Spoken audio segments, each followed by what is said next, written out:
Hi everybody, hope all is well.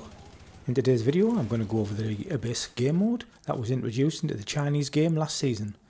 I'll show gameplay, show you all the map layouts and give you my opinion of the game mode. If that interests you, then stick around.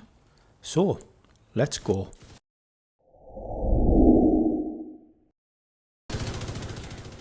So, what is the Abyss Gamemode? Well, in essence, it's a single player mode where the aim of the game is to get to the highest floor, or the lowest floor in this case, as you're going downwards instead of up. It's very much a summit light, and all the objectives in the Abyss are summit objectives, so if you've ever played the summit, you'll know exactly what you need to do in this game mode. To access the summit, just go to your map. It's in the top right hand corner where you would normally find countdown. Once you've logged in to the Abyss game mode, it takes you to the lobby area. The lobby area does look quite smart, to be honest with you. It's got a leaderboard when you first come in on the left hand side, and it has statues of the people who have really climbed or descent the furthest. There is a crafting station. There is also a recalibration station in here, as well as a vendor. The vendor primarily sells apparel items, has things like the Dragoff outfit, some of the Chinese dragon sets, as well as the Connolly set, things that we've actually paid for in our game, but you can actually get those vanity items just by getting Abyss credits, and you get credits just by the further you get on in the Abyss, the more credits that you earn. So not too bad from a vanity perspective. But if you're interested in vanity items, you can always watch my last video where I cover pretty much most of, or if not all, of the vanity items that came out in the first year of the Chinese Division 2. To start the mode, you just get into the elevator just like you do in the summit, and this will take you to your first area. So here we are in the first area. As you can see, the doors are very much just like lifted straight from the summit. When we enter this area, very different than what you've seen before. This is the new Botanical Gardens map. With this one, very similar to what you do in the summit. Shoot the servers and then kill everything in the room. Pretty standard stuff. Generally how it works in the Abyss is that you have to complete the floor a total of 5 times.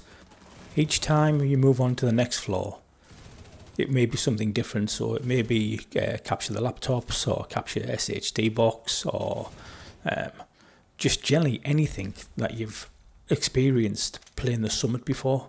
It is pretty much identical to those sort of objectives, but it's solo, it's timed, you've got to do it within a 3-minute period, and you get no loot. So you're now thinking to yourself, well, what's the point of me playing the Abyss? I get no loot for it. It's pretty much the same as playing the summit. Why should I do it?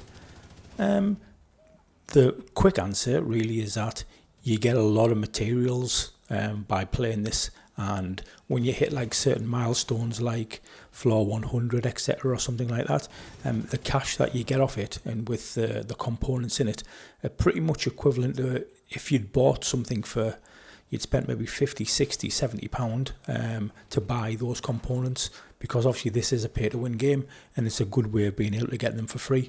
And also it's a way in which you can test yourself to see how actually far you can actually go, because as you get further into the floors or further or lower down in the floors, everything starts to ramp up in difficulty, and that timer, which looks very, very easy to hit at this present moment, becomes a real struggle, especially when you're fighting against legendary NPCs or NPCs that are tougher than legendary. And yeah, it does become a real challenge. So just to cover them points, really, it's a good mode to test yourself. You're rewarded with a lot of components to make your character a lot stronger, and you can also gain quite a lot of rewards from the web-based objectives that this game does rather well. So now that's out of the way, let's cover what the floors look like, what the map looks like. So you've previously just seen the Botanical Gardens map. You know, that was very plant-based. I don't know if there was any weed there, but there probably was. This one here that you can see on the screen is a server room. A lot of servers around. You've got a green area to your right hand side there, which is all full of servers. As I said previously, you have to complete every floor layout 5 times, giving you different objectives in each one. On this one here, this is the last one I need to complete, and it's basically your boss floor. Probably the easiest of all of them, if I'm honest with you. just because there's just no real objective to hold you back, like standing in circles and activating laptops, etc, etc. So let's move on to the next one. So this layout is very much a storage room, boxes all over the place, racking, etc, etc. A little bit bigger than the last room that we were in. It's got a bit of a back area there, which you probably won't be able to see from here.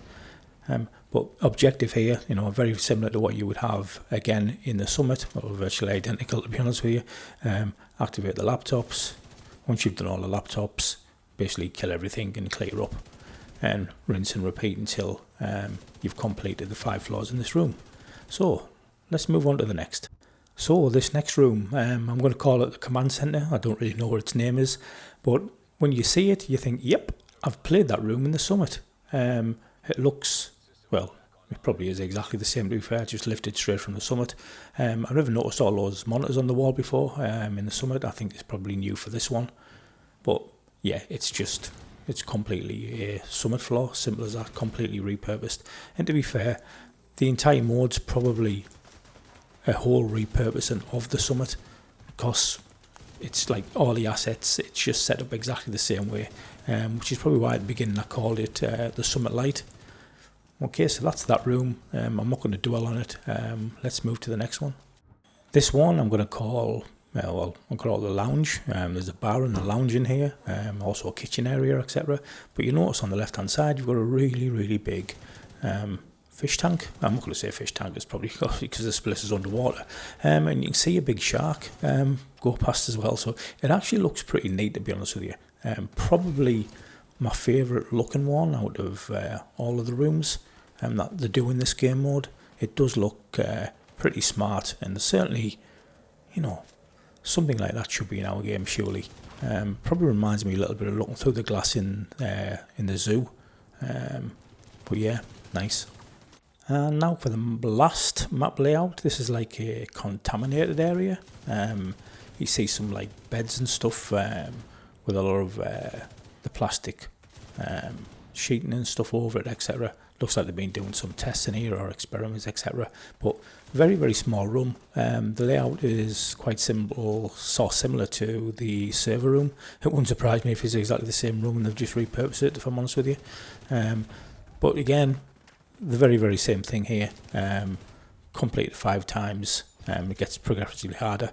Some of the small rooms can be quite tough because there isn't really anywhere to hide when you start playing on the harder difficulties, so you do take a bit of a pummeling.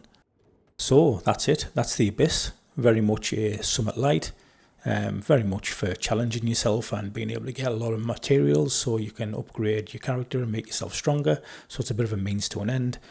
Let me know what you guys think of it in the comments below. I'll be certainly interested to see what you think. Do you think we need something like this? My opinion is that we probably don't. It's basically something and nothing. It's not really going to help us in our game unless they brought something like this in but changed what the reward was for it and did something maybe a little bit unique or something. But we couldn't really have this because there's millions of places to get loot in our game. There's millions of places to get components. We've got SHD watch, etc, etc. This really just wouldn't fit, in my opinion, as I said, unless they did something completely different with this area. But yeah, so that's it from me. Bye bye now.